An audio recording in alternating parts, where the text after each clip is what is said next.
ఏమైంది? రేపు నాన్న నిన్ను ఇంటికి రమ్మన్నారు.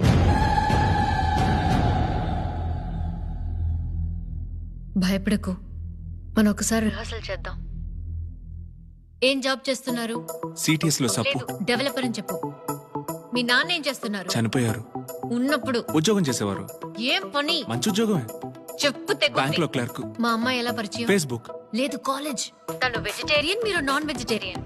హోటల్లో తింటాను. వెజిటేరియన్ గా మారిపోతాను. చెప్పేది విను.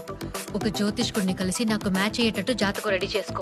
టీమ్ లీడ్ అను, నాకన్నా ఎక్కువ జీతమను, నెక్స్ట్ మంత్ ఆన్ సైట్ వెళ్తున్నాను, యుఎస్ వెళ్తున్నాను, అక్కడే సెటిల్ అను. వేరే కాపురం అని చెప్పు. కట్నం వద్దనుకు, ఏదైనా మీ అమ్మాయి పేరునే పెట్టండను. గాజువాకలో ఇల్లు, 80 అడుగుల రోడ్డు, 800 అడుగుల్లో నీళ్ళొస్తాయి. మర్యాదగా మాట్లాడు, నెమ్మదిగా మాట్లాడు, కాళ్ల మీద పడి దండం పెట్టుకో. తల బాగా దూకు, విభూతి పెట్టుకో, గిడ్డం ట్రిప్ చేసుకో, షార్ట్ ఏం చేసుకో, ఆయన చేసుకో, ముఖ్యంగా 2 సార్లు పళ్ళు తప్పుకో. అంతేరా.